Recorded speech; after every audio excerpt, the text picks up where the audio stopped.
Pung It. Naku, mukhang pati si Ate Ed na suportado ang ang Edpong. Ayan guys. Silipin nga natin yung ni Kuya Tats. I-assess natin, no? Kalingap, Tata. Ayan. At sa nga pala guys, no, yung mga dyan, yung mga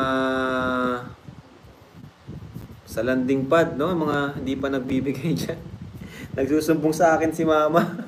Hindi pa daw nagbibigay yung iba. Huwag natin kalimutan. Lalo na yung mga nasa Class A. Class A Kalinga Partners. Class A. Class A. May class pala, no? So ito na, dinalaw kong channel ni Kuya Tats. Yung Part 21, Angelica. 1 day ago. 2 days ago, Arjun at Krista. 3 days ago, Angelica at Coach. 4 days ago, Angelica. Ayun nga, medyo alanganin tayo dito, Kuya Tats. 5 days ago, Coach and Angelica na naman. 7 days ago, Coach at Angelica. Angelica nagbuhat kay Coach. Angelica. Kaya siguro nasilip ito ng ng mga natin, officers. 8 days ago, Coach Rap, pinasaya si Angel Pambi. 9 days ago, Rachel. Kuya Tats. Kaya naman pala, puro na pala ito 10 days ago, Angelica, first time maranas. Yun lang, kaya naman pala. Kaya naman pala, Kuya Tats, no? Kaya ka nasilip. Pambihira naman, no? Ano pa rin, wag pa rin natin kalimutan yung charity. Diba? Unang-una, pumunta kayo dito para mag-charity. Diba? Sino ba? Sila, yan? Sila,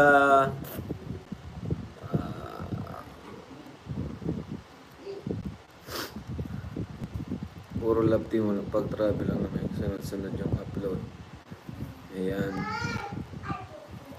Cedros. Opo, Cedros po tayo bukas. Kaya nga po di ko pa na-vlog ang Cedros. Etsy in Singapore. Naku guys, isa pa yan sa pag-uusapan natin lang. Kaya nga nang sinabi ko guys, ang dami nangyari. Tagal ko na palang di nakapag-live. Ilang araw lang yung 3 days lang ata akong di nakapag-live.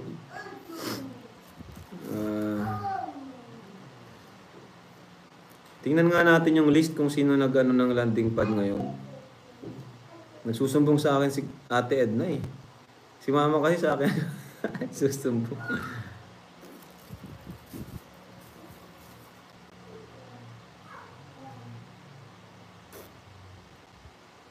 Huwag natin kalimutan po ang landing pad or yan ang alam po yung tulong natin kay Kuya Bal. Kasi alam nyo si Kuya Bal, mahina na po ang views ni Kuya Bal. Huwag na natin siyang pilitin na mag-effort pa ng todo-todo. Gasino na yung 10% na kinikita natin, di ba? Na welcome niya tayo dito. No? Gasino na po yung 10%. Huwag na natin sa kahit yung iba, 5% lang. Sobra-sobra pa nga yung bare-bare na lang yung natin. Kasi kung di naman dahil sa kanya, wala tayo ngayon dito sa kinalalagyan natin. Dapat wag na natin dapat si Papa nagre-relax na lang yan. Ngayon, nagga-grind pa rin si Papa, naghahanap ng sponsor, para sa mga charity niya. Nag-e-effort pa rin, 'di ba? Dapat na lang, lalo na yung mga nasa ranking ni Ninong July. Sino ba yung nasa ranking ni Ninong July? Ninong July. I-announce mo yung mga nasa ranking mo diyan.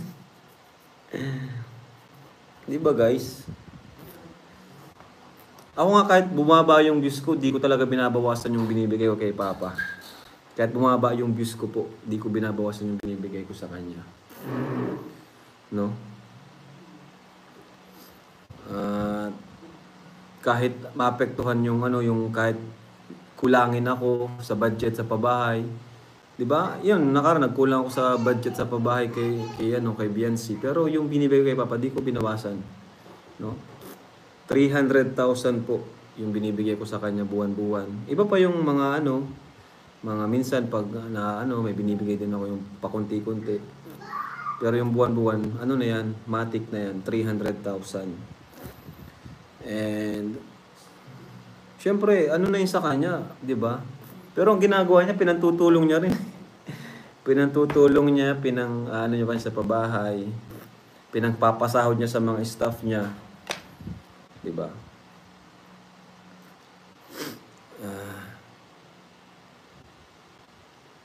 Grabe na pala may buwan, Cedro.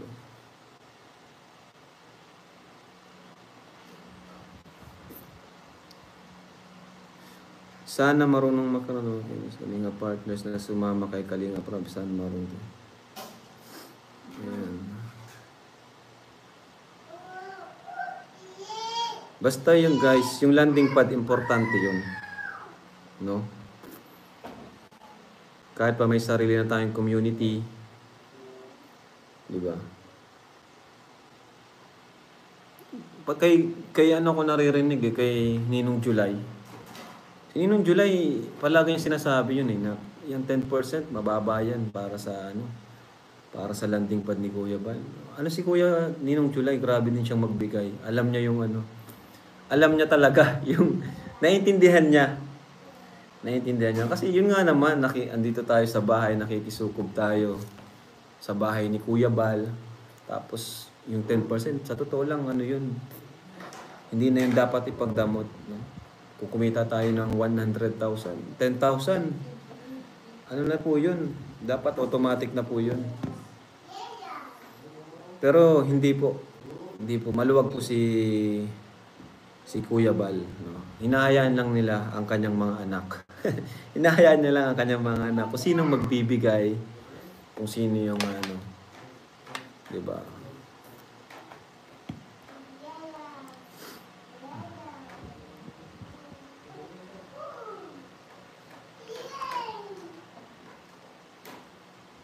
BTS exclusive muna kay Kuya Bal. Kung sumama-sama lang sa akin si Papa, pag magkakasama kami, ay talaga yan. Baka na yan. Parang top 2. Kung ako yan, nakakaya na kailangan sabihan pa. Upo, na yan? Pag nagsahod, automatic, bigay na natin. No? Ako, ganun ako Pag nagsahod, ayaw ko nang mabawasan yun, bigay ko na agad. Diba? Di baling kapusin ako. Kasi may mga buwan talaga na mababa talaga. Wala tayong magagawa doon. Tama lang ang 10%, kawawa yung milyon. Kinikita na top 7 charity vlogger. Sino ba yung mga nasa top 7 na yan?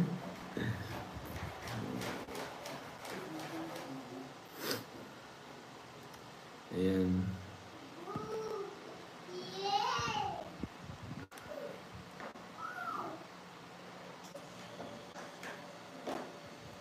Mga nasa top 7, yun yung mga class A. Class A, charity vlogger. Sino yan? I-categorize nga natin. Dr. Lab, Edu, mga class A. Si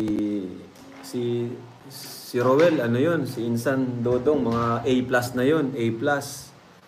Sabihin natin, halimbawa, S, class S ako, Si Dodong, A+. Sila Edu, class A. Si Dan, class A. Dr. Lab, class A. No? Tata, yan. Mga class A yan. Ibig sabihin, malalaki ang kinikita niyan. No? Sa class B naman, sino mga sa class B? Sino bang mga nasa class B?